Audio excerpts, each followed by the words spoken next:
Conferencia 29 de fase A. La ley del péndulo. Resulta interesante tener un reloj de pared en casa, no solo para saber las horas, sino también para reflexionar un poco. Sin el péndulo el reloj no funciona. El movimiento del péndulo es profundamente significativo. En los antiguos tiempos el dogma de la evolución no existía. Entonces, los sabios entendían lo de que los procesos históricos se desenvuelven siempre de acuerdo con la ley del péndulo. Todo fluye y refluye, sube y baja, crece y decrece, va y viene de acuerdo con esta ley maravillosa. Nada tiene de extraño que todo oscile, que todo esté sometido al vaivén del tiempo, que todo evolucione e involucione. En un extremo del péndulo está la alegría, en el otro el dolor. Todas nuestras emociones, pensamientos, anhelos, deseos, oscilan de acuerdo con la ley del péndulo. Esperanza y desesperación, pesimismo y optimismo, pasión y dolor, triunfo y fracaso, ganancia y pérdida, corresponden ciertamente a los dos extremos del movimiento pendular. Surgió Egipto con todo su poderío y señorío a orillas del río sagrado, mas cuando el péndulo se fue al otro lado, cuando se levantó por el extremo opuesto cayó el país de los faraones y se levantó Jerusalén, la ciudad querida de los profetas. Cayó Israel, cuando el péndulo cambió de posición y surgió en el otro extremo el imperio romano. El movimiento pendular levanta y hunde imperios, hace surgir poderosas civilizaciones y luego las destruye, etc. Podemos colocar en el extremo derecho del péndulo las diversas escuelas pseudoesotéricas y pseudo-ocultistas, religiones y sectas. Podemos colocar en el extremo izquierdo del movimiento pendular a todas las escuelas de tipo materialista, marxista, ateísta, escepticista, etc. Antítesis del movimiento pendular, cambiantes, sujetas a permutación incesante.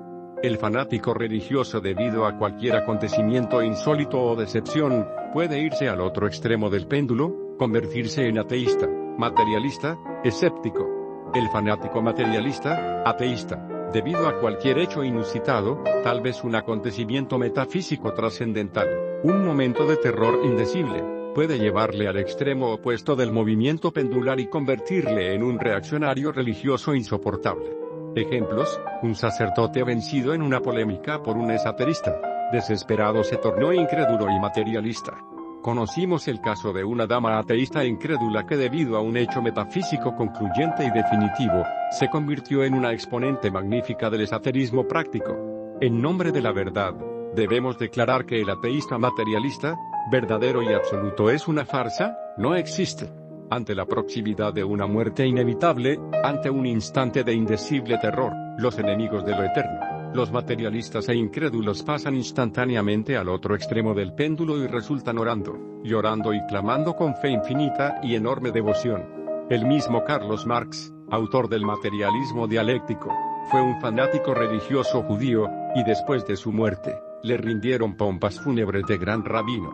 Carlos Marx elaboró su dialéctica materialista con un solo propósito: crear un arma para destruir a todas las religiones del mundo por medio del escepticismo.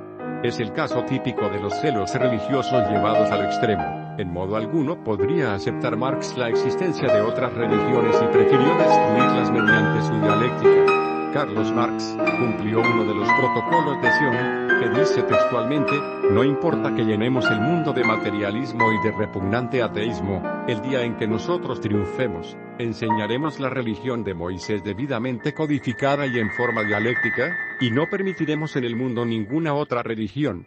Muy interesante resulta que en la Unión Soviética las religiones sean perseguidas y al pueblo se les enseñe dialéctica materialista, mientras en las sinagogas se estudia el Talmud, la Biblia y la religión y trabajan libremente sin problema alguno. Los amos del gobierno ruso son fanáticos religiosos de la ley de Moisés, mas ellos envenenan al pueblo con la farsa esa del materialismo dialéctico. Jamás nos pronunciaríamos contra el pueblo de Israel, solo estamos declarando contra cierta élite de doble juego que persiguiendo fines inconfesables envenena al pueblo con la dialéctica materialista, mientras en secreto practica la religión de Moisés. Materialismo y espiritualismo con toda su secuela de teorías, prejuicios y preconceptos de toda especie se procesan en la mente de acuerdo con la ley del péndulo y cambian de moda de acuerdo con los tiempos y las costumbres. Espíritu y materia son dos conceptos muy discutibles y espinosos que nadie entiende. Nada sabe la mente sobre el espíritu, Nada sabes sobre la materia. Un concepto no es más que eso, un concepto. La realidad no es un concepto aunque pueda forjarse muchos conceptos sobre la realidad. El espíritu es el espíritu, el ser, y solo a sí mismo puede conocerse. Escrito está, el ser es el ser y la razón de ser es el mismo ser. Los fanáticos del Dios materia, los científicos del materialismo dialéctico son empíricos, y absurdos en un 100%. Hablan sobre la materia con una autosuficiencia deslumbrante y estúpida, cuando en realidad nada saben sobre la misma. ¿Qué es materia? ¿Cuál de estos tontos científicos lo sabe? La tan cacareada materia es también un concepto demasiado discutible y bastante espinoso. ¿Cuál es la materia? ¿El algodón? ¿El hierro? ¿La carne?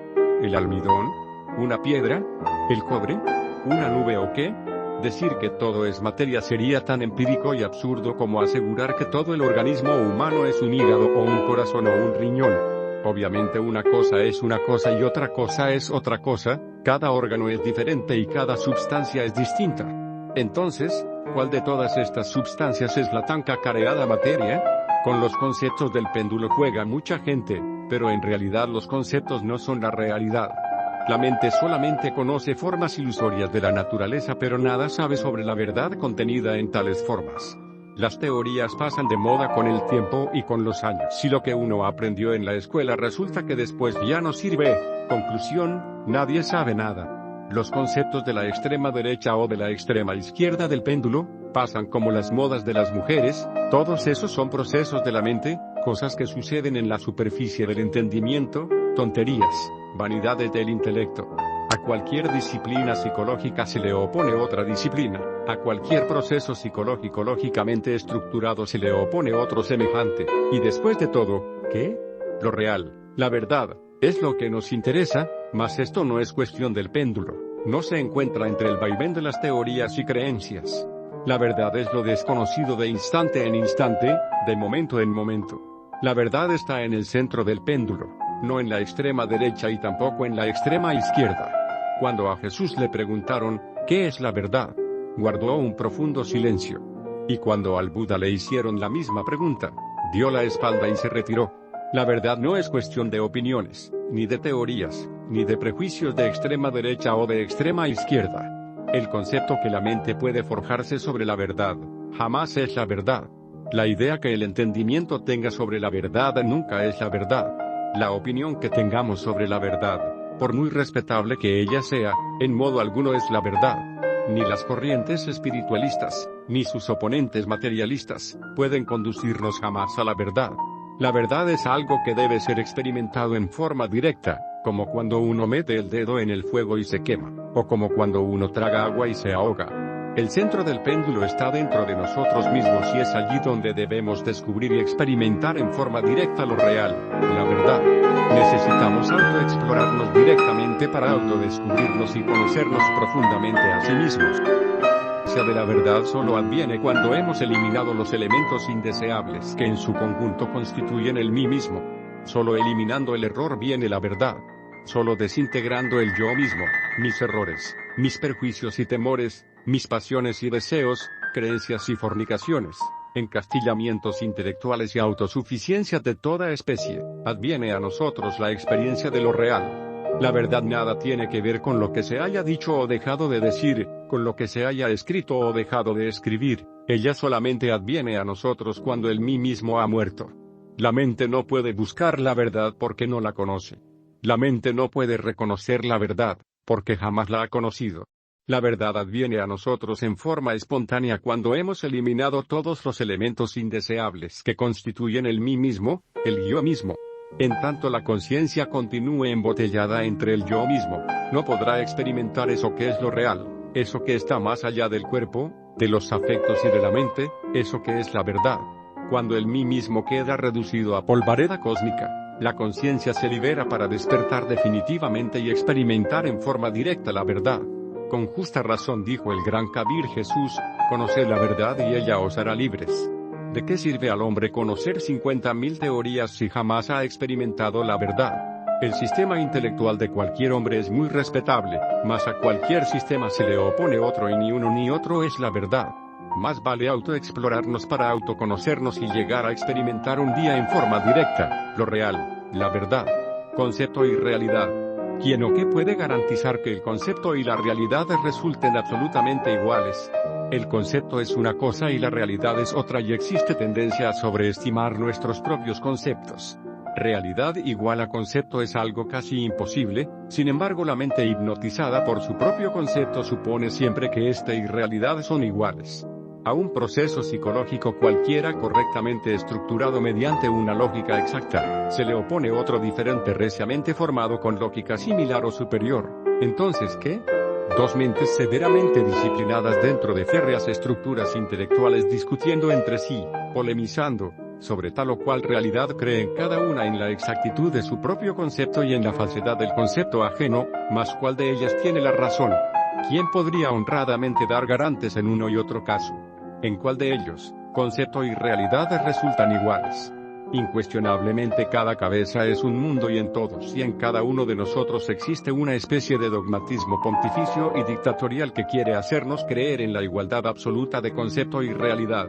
Por muy fuertes que sean las estructuras de un razonamiento, nada puede garantizar la igualdad absoluta de conceptos y realidad.